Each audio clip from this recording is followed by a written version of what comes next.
This time on Graveyard Carz. Back up. Mark and Darren build the Hemi for the 1970 Charger. I'm gonna let nothing come between us. I don't know how much more Mark I can take. Royal and I tear apart the K-member in preparation. Want to get this done, ready to go back together before Mark gets the motor done.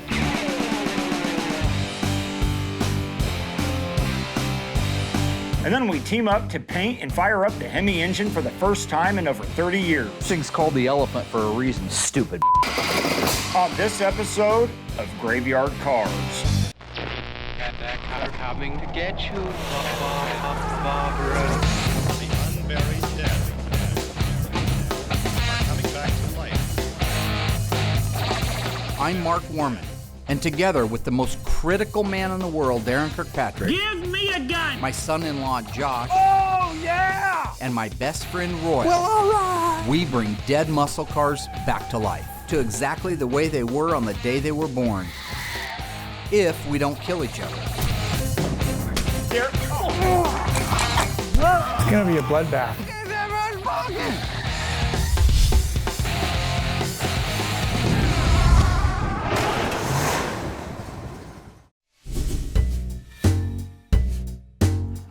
Here's a great example. Great show, guys. Love the Mopars. Darren is a pain in the ass. Get rid of him. Love watching the show. If I take another 2 seconds of Darren, I'm going to veer into oncoming traffic. Darren is possibly the biggest pain in the ass the entire world has ever known. Get rid of him. Why does he want to drive Royal's Jeep? Darren. I should elaborate that and put it in a sentence.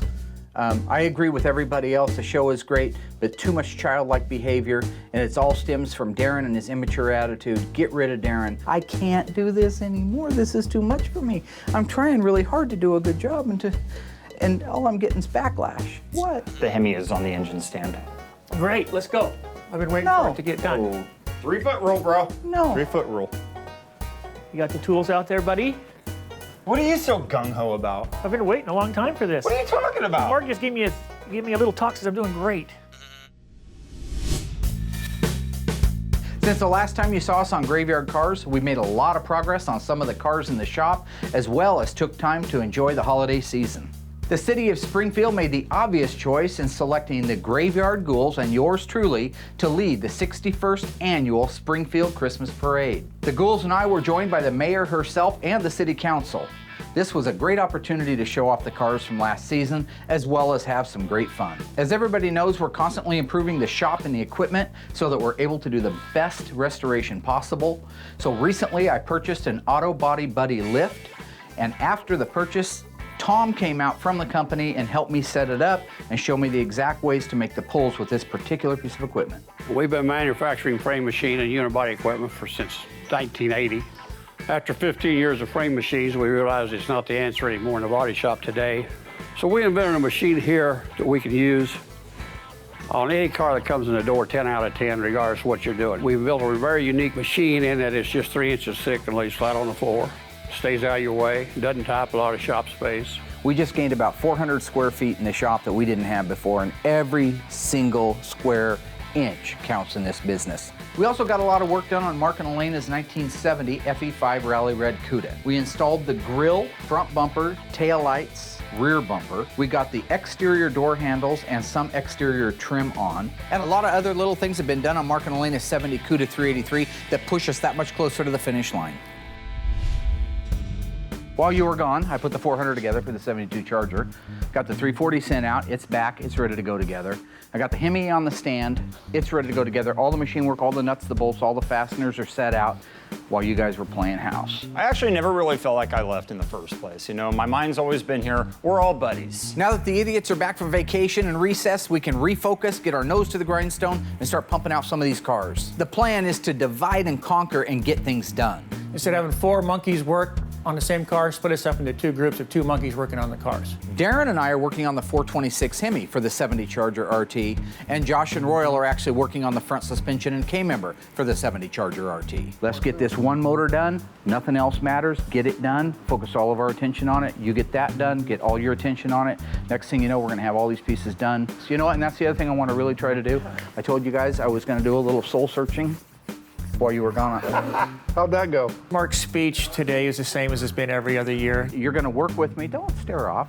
No, I'm on making I'm us just a happier, making more a mental positive note. group of people. He's telling us what we want to hear, and the first given moment, he's going to put us all down like he has been. He's quite proud of himself with his names and stuff that he calls us. The only thing I want to do before we get started here is I want to make sure that I get certain things out of my system.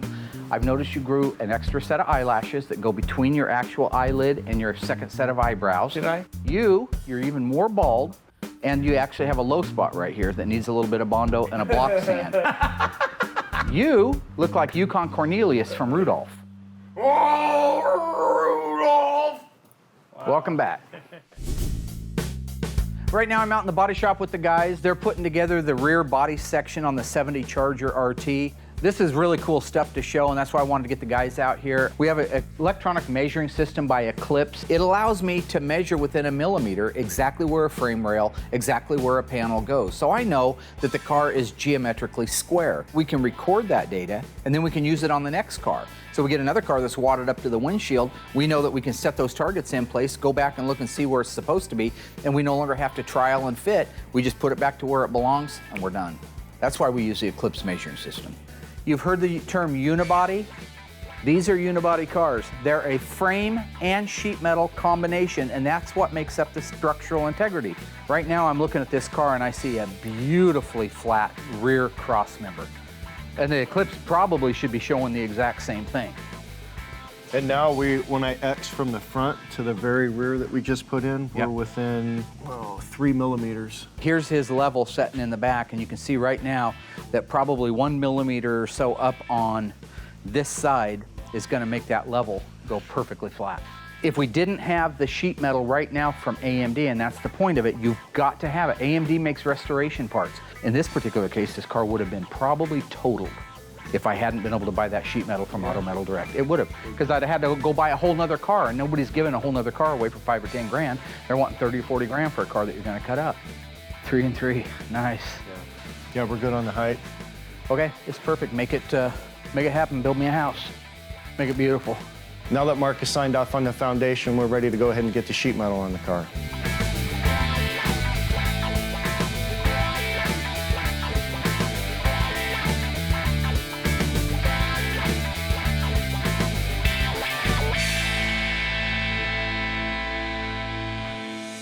This season on Graveyard Cars, we have a ton of restorations, but we are out of time and we're out of space. Our first priority is Mark and Elena's 1970 Plymouth Cuda 383 automatic. We also have Kimberly Cook's 1970 Barracuda convertible, 383 two-barrel to finish. It's been painted, parts have been cleaned and ready for final assembly. Also in the shop is a 1970 Plymouth Superbird 444 barrel. We've been working on this car since season 2, and we have all the AMD sheet metal in place. Bodywork is done. It's been final primed and is now ready for paint. Yellow 72 Dodge Charger that belongs to Jim and Mitzi, truthfully, is not one of my favorite cars here at Graveyard Cars. Even though it's more of a big yellow boat than a car, it still has a great story behind it. Also coming through is the most recognizable Mopar in television history, the world-famous 1969 Dodge Charger General Lee. This is only the tip of the iceberg. Still waiting in the queue are some of the rarest and most iconic Mopar muscle cars Chrysler ever built.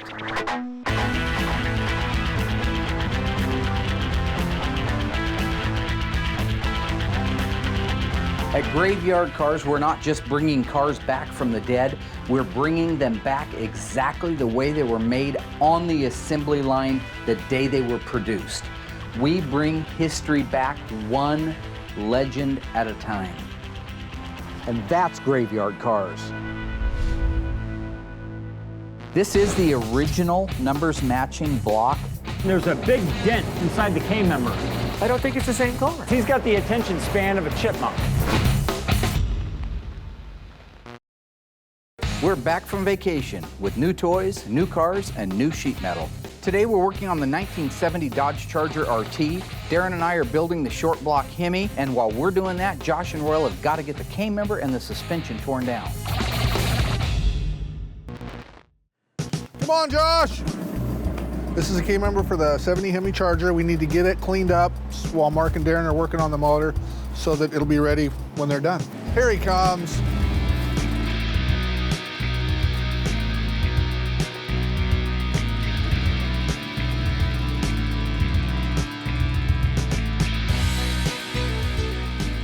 Beautiful Oregon rainy day, Royal. We leave it out there long enough, it'll wash itself. Yeah.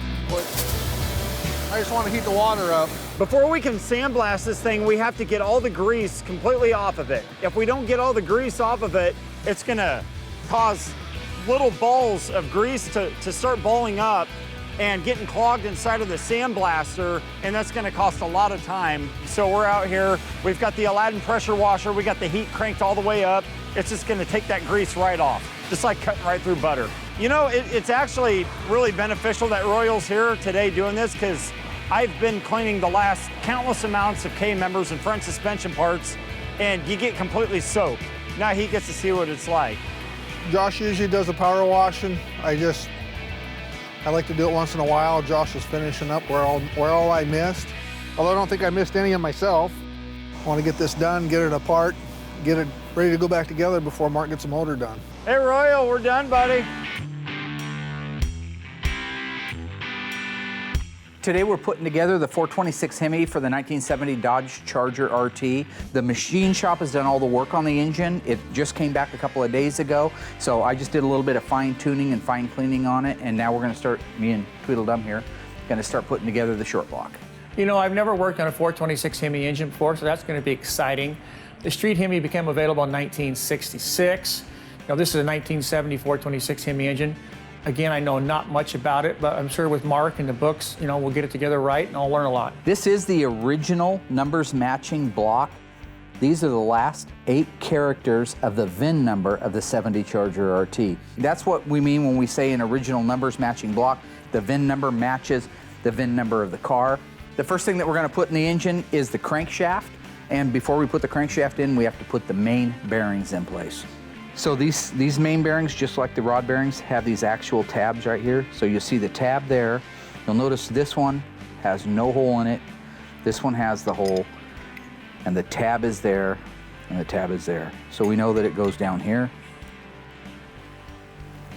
pushes down into place. And did I lose you already? No, I just went to another It's one. the shortest attention span I've ever seen. I wasn't done. So this is the top half one. This needs to go in the top cap. We should probably do that now. So here is the main cap. Again, this has no oil journals in it, right? This one has no oil journals in it. Should this go in there like that? Wherever the notch is. Okay, so the notch is there. That notch is there. That's gonna go down in there like that. And like that. And now that center main cap has the bearing in it. We don't have to wonder where it is or where it went to. So we can just, since we're gonna be using it pretty soon, let's just set it there. So we have the front, which is represented by the F. Can't get that messed up. That goes at the front of the block. Why are you doing this? You got them out of order. I wasn't done, This is the front one, so it'll end up going down here at the front, like that. Once the crankshaft is installed, this will be 2, this will be 3, this will be 4, and this will be rear. Now that we have it all cleaned up, we'll get it in here, look for any production marks that we can find. We're gonna go ahead and disassemble everything on this. You know, obviously everything is completely rusted over, so we're gonna make some noise, we're gonna make a mess, but after we get done disassembling everything off of here, we're gonna get it organized. We'll take it through and start getting all the bushings taken out of everything, and after that process is done, then we'll start the sandblasting. So it's kind of a long process, but it's worth it. It's going pretty good without Mark here. Nice job, Royal. Okay. We're running out of space. Yep, too many cars, not enough time, not enough space and time to do them in. Now we're ready to set the actual crankshaft down in there. Make sure you use an assembly lube of some sort. I like to be plentiful, because you're not gonna hurt anything by being plentiful. So we're gonna set the crankshaft in now. I got it kind of backwards. That's okay, Mary, I don't need your help. I'm sorry, I wasn't gonna call you Mary. I always just like to check everything. As you put it together, you keep checking how easy it rotates. Instead of putting the whole thing together, rotating it, find out it doesn't rotate, what would you end up doing? Taking everything back apart until it did. This way you go one piece at a time. So these are the main caps. So Darren, feel free to start putting your own in. Just put them in by numbers. This has got an F on it. That'd be the front, yep. So right now it looks to me like all the main caps are resting. They're not bolted in certainly, but they are resting. Okay, so what we want to do is just make sure these are down into place before we put our cross bolts in. So I'm just putting about 10 pounds on them is all. So a little something to make sure that they're seated against the actual block itself. 50. How close do you think you'd get if you had to 50. guess it, though? They just sort of... I think I'd get pretty close. 50. You're having trouble. We get Josh to do that for you at 100 pounds. I don't think I need his help. I believe that we are a team that works together to save old Mopars, and I think we'll always be a team. I'm going to let nothing, nothing come between us. Wow. See if that engine rotates. Feel good? Like margarine. Chrysler introduced the 426 Hemi Street version in 1966. By 1971, it had exited the scene. During those years, what induction system was used on all of those engines?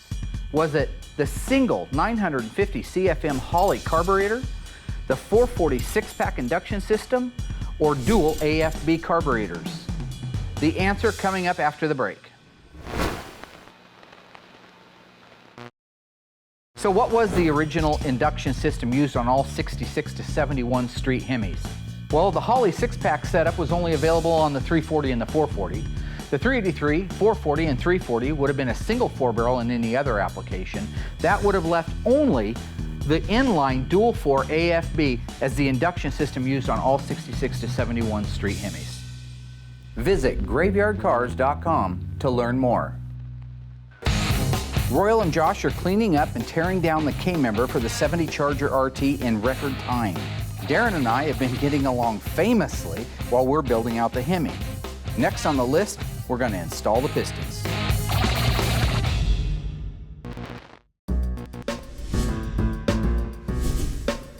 Here's what I want to do. I start putting the pistons in right now.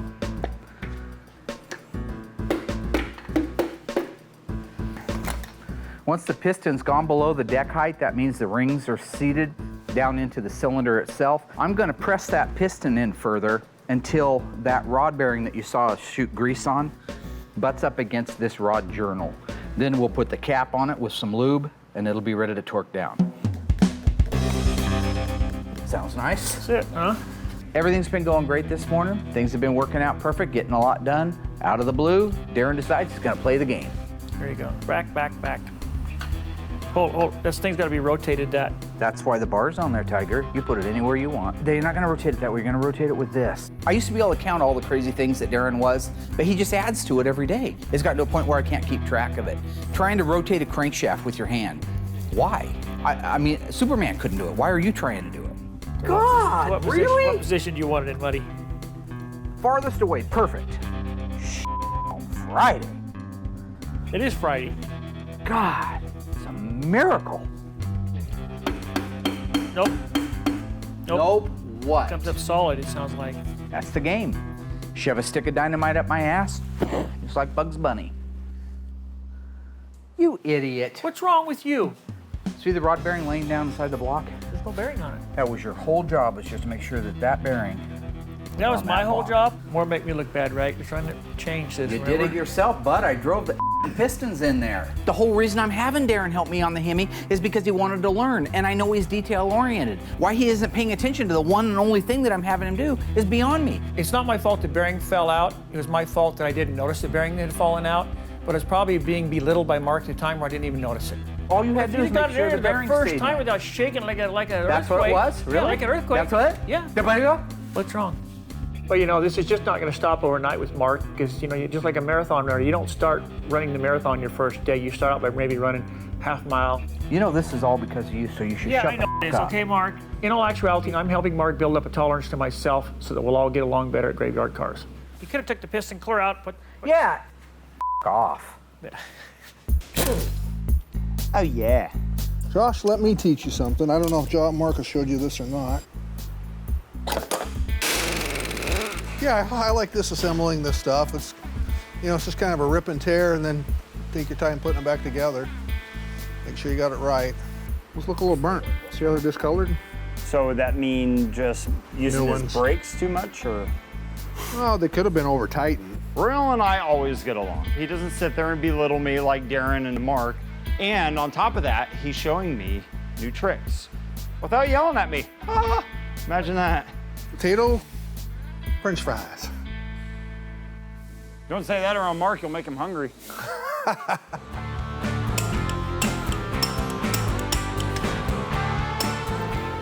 Oh, nice. Yep.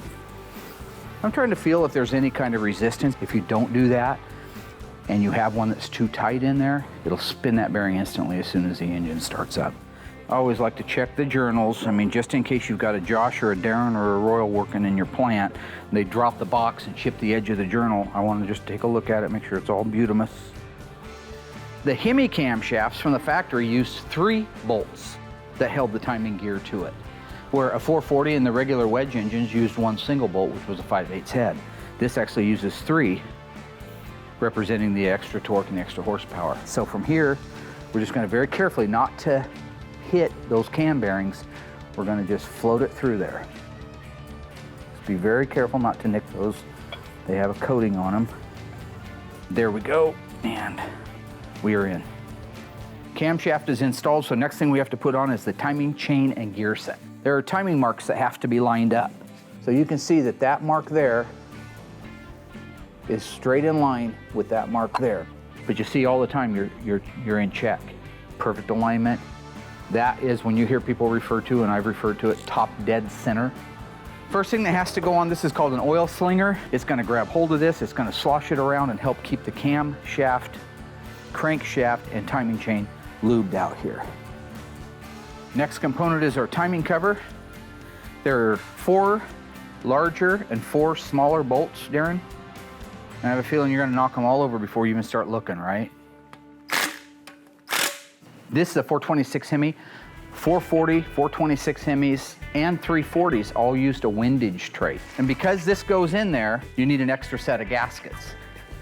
So now we're just gonna set this down on there. Let's put the oil pump on since it's upside down. Done. I still don't agree with you about this being the same car, same engine and everything, the car that Tony saw. What are you talking about? I don't think it's the same car. It's gotta be the same car. They doesn't made have- 56 of them. So that means there's 55 other ones. You know, it was shortly after we got the 70 Charger from New York, the Hemi car, that I got the call from Tony talking about the fact that he used to go over and knock on this guy's door and try to buy the car all the time from when he was a little kid.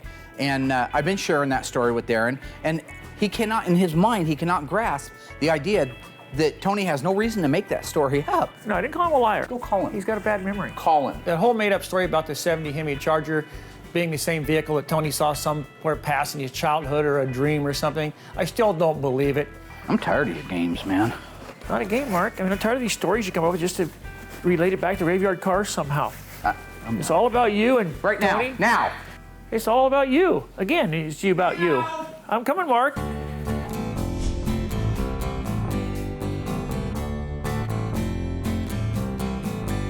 Well, it looks like I'm by myself now. Royal had to take off to go to his other job, which is totally cool. So the first thing that I'm gonna go ahead and sandblast is gonna be the K member. When these things are completely covered in rust, you can't see anything, but after you get done blasting it, you can see it all. Well, I just got done blasting over one general spot, and there's a big dent inside the K member. But I don't know, my guess is it either rammed into something or something rammed into it. Boy, I cannot be thankful enough for these metal awnings. You take a look outside right now, man, it's a monsoon. It's like this 24/7 here in Oregon. It just rains, rains, rains, rains, rains. I'd be drenched. Mark wouldn't care. Mark loves to see people miserable. I mean, honestly, you don't see him over here sandblasting. You know why? Because he's got the attention span of a chipmunk.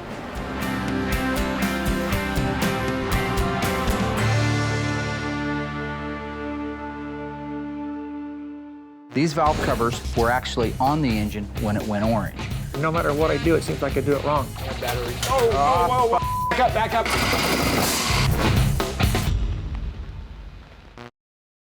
Graveyard Carz has just received one of the rarest Chrysler muscle cars ever made, anywhere, anytime. 1970 Dodge Coronet RT 426 Hemi 4-speed convertible. They built 2 of them. You're looking at one. Let's check it out. In 1970, Dodge built 2 Coronet RT convertibles optioned with the 426 Hemi. What's your problem? No, I'm just standing. This is one of the 2. This one was exported to Canada, the other one stayed in the United States. This is a pistol grip console shift 4-speed. You're just jealous because they made 916 a year and they only made 2 of these. How many yours did they make? Doesn't matter. You are. This car is the rarest car so far to come to Graveyard Cars for total production numbers. We've had them that were 1 of 1, 1 of 2, but that's after you break down the colors and the options. This is only 1 of 2 cars ever built. It was restored 10 years ago. It's back to be restored right. Graveyard Cars is what we do. Nice face.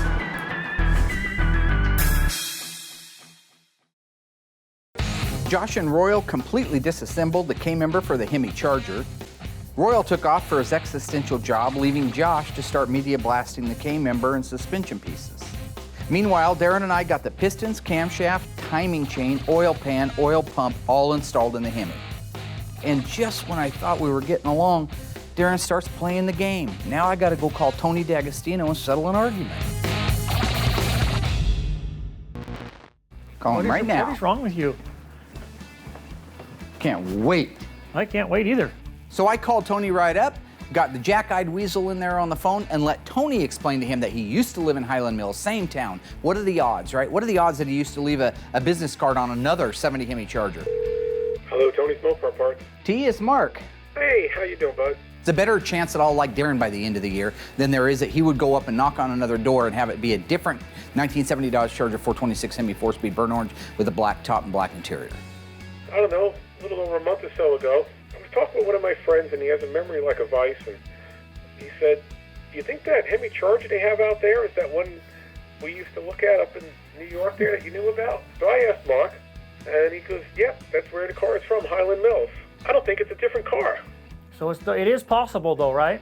That is a great example of who Darren is. You can give him all of the proof in the world for something, but in his mind, if he doesn't want to believe it, he's not going to believe it. And even if he does believe it, the whole goal is to throw you off. That is an element of the game. His sister and himself had both been in contact with me. They noticed my business card, that his dad had saved my business card, and they still had it in the house. You know, Tony is the smartest Mopar individual I've ever met as far as facts, figures, and parts, etc. But I still don't believe that's the same car Tony saw back in his childhood and his youth. So it's not the same car. You know, that's a great example of why Darren is great to have around the shop, and the only reason is he's pessimistic. He finds the bad, the negative, the impossible in everything. So to not believe Tony and to not believe that scenario only plays into who his character is. So having him QC something is great because it has to be perfect or it's not going to get past Darren. I don't think it's the same car. Yeah, it's looking a lot better now. We got a couple more spots left on here. Concentrate on the big rust spots.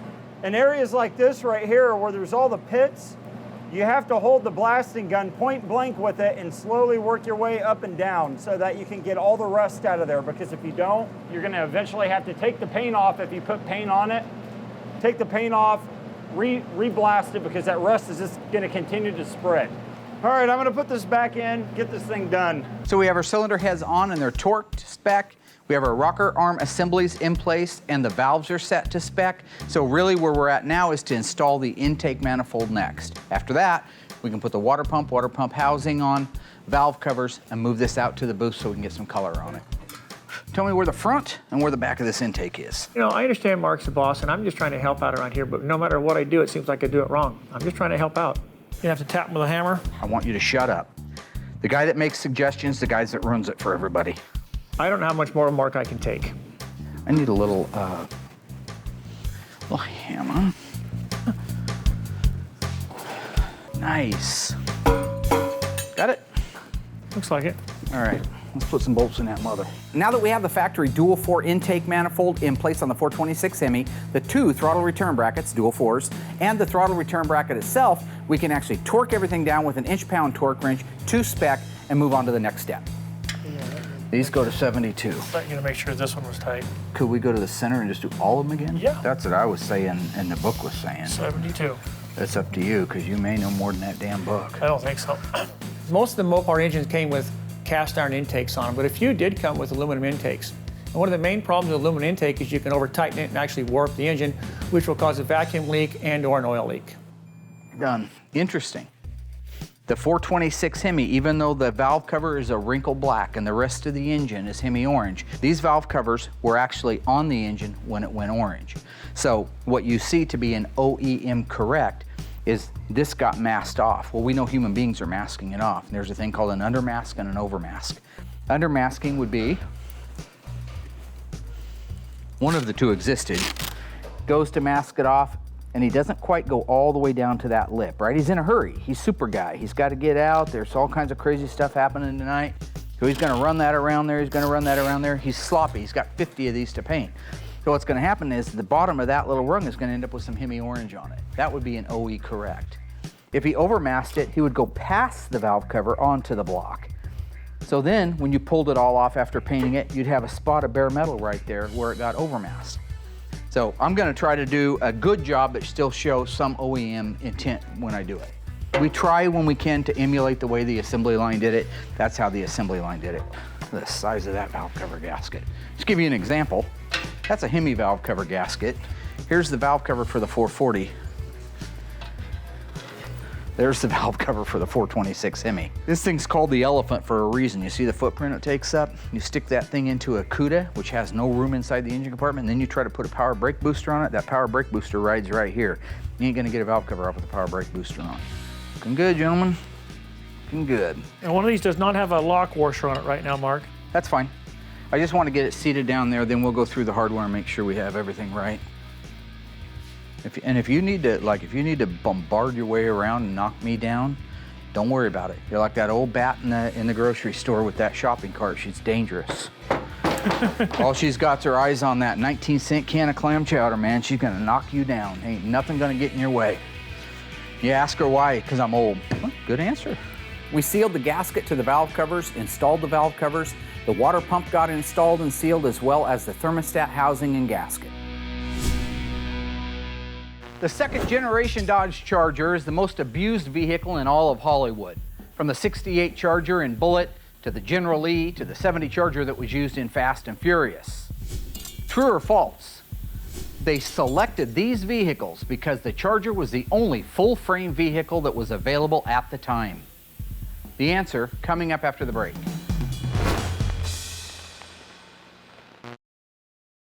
Neither the first generation, second generation, or the third generation Dodge Charger was a full-frame vehicle. Therefore, the answer is false.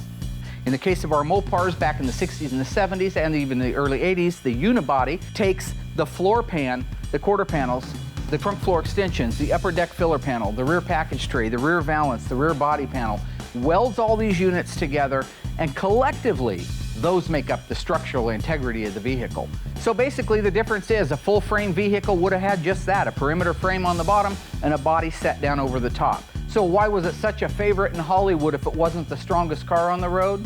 Because it was the best looking car on the road. Dodge Charger is the sleekest design of any car company in the history of the world. Visit graveyardcars.com to learn more. We finished building out the 426 Hemi for the 70 Charger RT. Before we can paint it, plumb it out, and fire it, I got to go out and give the body men the green light on the 70 Charger that they just finished doing the pre-fit of the sheet metal on. It really is getting to be crunch time right now. We have a multitude of things going on simultaneously at the shop. I've got to go out and sign off on all the pre-fit and all the sheet metal on the 70 Charger RT so that they can start welding it up. The minute I do that, I can come back up and start prepping out the 426 Hemi to start putting the Street Hemi orange paint on it. Wow, it looks good. You got final zero on everything on the Eclipse? Yeah, we did. You? It was, I think this was just 010, but God. Yeah, just perfect. Well, the factory, if they got it within, I think it was a foot, they were making. Right? Oh, Yeah. You Give can or take a quarter inch. Look at some of those cars out back where these, especially this inside corner on a Charger, ask anybody that's ever built one of these. You got a glob of seam sealer. Right. I mean, that's how close they are. A glob literally 6 inches across of seam sealer. So I just did a quick follow-up with the guys, see how they're doing on the Charger. They have all the AMD sheet metal in place, aligned to perfection. You're just cleaning up the corners now? We are. Okay. We got to put the corner pieces in as the last piece that we got to fit. Yeah, it goes on from the outside. So the next step is to give them the green light, which I've done, to disassemble it and start actually welding all the panels into place. So hopefully the next time we see it, it'll have a back end welded on and ready to start doing body work. Get it apart and start welding. You got my blessing. You need anything from me? Nope. You're the man. That's what I'm talking about. With the assembly done, it is now time to mask and paint the 426 Hemi for our 1970 Dodge Charger RT. So we're at the point now where the engine's ready to paint. All of the pieces that are supposed to go on the outside of it so that they can go orange are on and in place. The valve covers are masked off because they stay crinkle black. And we got it lifted up on the hoist. I've got the paint mixing right now inside. I'm gonna turn the booth on, warm everything up, and get ready to start painting.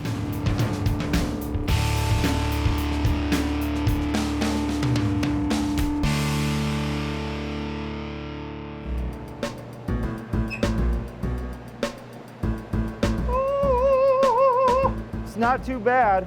For the most part, I've concentrated on the pits right here where all the rust was just over encumbered in this area. And I pretty much got a big brunt of it out, if not all of it. Now I'm gonna take it over and re-clean it, spray some chemicals on it and call it good. Okay, so I just got done blowing the K-member off and I needed to bring it over here to the solvent tank just to make sure I give it a once over, get all the grease off, any kind of dust, dirt, whatever. Let all that stuff drain out for a bit and it'll be good to go. Hand it off to Mark. Pretty excited here now. We've got the 426 Hemi for the 70 Charger RT completely assembled to the point where we can have it run on the engine run stand. We were very fortunate with the Hemi Charger. A lot of originality in it when we took it apart. The original AFB 4-barrel carburetors were still intact. They have numbers on them and they have date codes on them. When you hear numbers matching, it's not just the VIN, it's a lot of other little things. If everything's gonna match, those are the originals. That means they have to be restored with care. I only trust Scott Smith up at Harms Auto. So we have all the corresponding gauges here. We can monitor everything. The only thing we have to do is roll it out into the shop, move it down to the end where the big door is because we don't want to start it inside with all the gas and the smoke and everything. You don't want to really run an engine without exhaust on it just because the cool air can go in there, feed back up and possibly warp something that's really hot. And it's just smart. It's a spark arrestor. It keeps anything weird from happening. Yeah, batteries. Whoa. Back up. We're grounding off on the battery. Yeah, batteries. Whoa. Back up. We're grounding off on the battery. We're probably going to have to go higher with this system right here. I think we're too far forward. Look, I don't care where you go with it, but it needs to go high, you sucker. I think the mufflers are too heavy, so you need to pull it back more where the weight of the mufflers is. And dummy. Here. And when you do, it's still going to not be high enough. So why don't we cure both of them at the same time? Why don't we get taller jack stands? F off. You're the ones that went and got them. Okay, what do you want me to do, buddy? Stupid. Irrelevant piece of. What's the problem, really? It's the technicality game with Darren. If I say, move the exhaust up, well, I didn't say move it up 12 degrees or I didn't move it up 3.5 inches. He just yards it up in the air and holds it over his head or drops it to the ground. I don't have to be specific. Use your head. It's common sense. Did you not notice the Okay, but why exhaust can't I lift these up? pipe And you guys... right here? You need to spark it. Okay. We'll put something between it. Let's raise this up and just use this. Today's not going very good because Mark and Josh are just constantly going at it. And me, I'm just trying to be the neutral, be the calm one. So we're doing really well. We've got literally everything on the motor and ready to fire up. We got to put the battery charger on the battery because it's been sitting for a few months since there was a motor on it running. Other than that, we're ready to hit the ignition and see where we're at. I really don't want to look like total f***ing idiots this year. The thing about the guys is, when the cameras aren't running on them, they actually do a good job. They follow instructions. That's how we get these things done. But when the cameras come out, it's like, you know what, Christmas time or at the holidays, when the nephew hears that somebody's got a camcorder and all of a sudden it's live from New York at Saturday night. You know, I'm a natural comedian. The wit and things like that, I was born with that. You can't just grab it and learn it. But they see that and they want to emulate me. Main power right here. We have good voltage. It's over 14 volts. That's good. It is on the battery charger. That'll probably go down really quickly. This is a big motor with a lot of compression, so it's going to take a lot to turn it over. This is our oil pressure gauge, which is reading 0 because we have not started the engine yet, but I did prime it yesterday and got this to run at a constant 60 pounds with just the drill hooked onto it. Water temperature, again, if everything's cool, so it's setting down there at 100 degrees. We're going to want it to run somewhere between 160 and 190. That would be a great operating temperature for this motor inside here. The first thing we want to do is check for fuel leaks, so I'm going to turn the fuel pump on. I want you to watch. Oh, beautiful. Look at that. Looking good? Let's just see what we got. I'm going to crank it over without coil power right now, just so I can make sure everything's turning over like it should.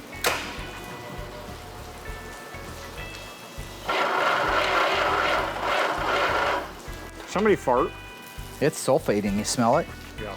The plates inside are shorting out, I think. I'm not sure, but all I know is it doesn't create any voltage. So every time, like right now, it's sitting there without the battery charger on it at 10 volts, so the battery's shot. Dadgummit. So you moose need to go down there. MOOing, that spells battery. We need one now. I am headed down to Napa to pick up a new battery. Hopefully, we can get this thing running. The battery's under warranty, buddy. Battery's under warranty. The battery was not under warranty. Darren got me. 2 points, Darren. 0 points, me. Half an hour to go get a battery 3 blocks down the road? Well, no, I don't need that. Guys, come on.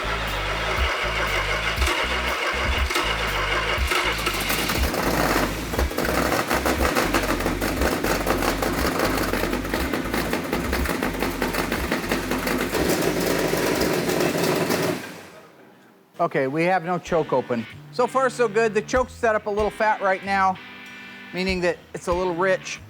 So I need to back it off just a little bit.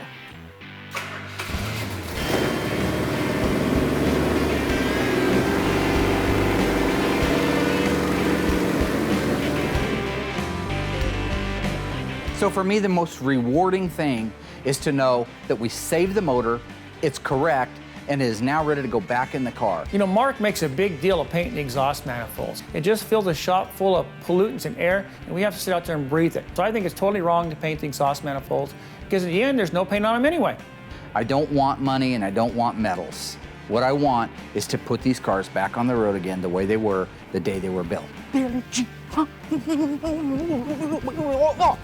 First off, Mark cannot dance. He is not Michael Jackson. I think it's completely ridiculous, and it shouldn't have any part on the show. When I get jazzed, when I get happy, when I get motivated, I dance. You don't like it? Too bad. It reminds me of the little town that didn't like the dancing going on, and Kevin Bacon came to town and had to explain to him that even David said, sing and dance before the Lord. Everything ran great. That's awesome. Nice work. Give it up. Do it or I'll bash your head in. After the engine was assembled and ran, it just sounds wonderful and no problem with the engine. It's going to make the customer very happy. It just shows how well me and Mark work together. Very, very nice. You know, it was a very good week at Graveyard Carz. Mark and myself got the 426 Hemi engine together, got it running, no problem with the engine. First time it's ran in 33 years.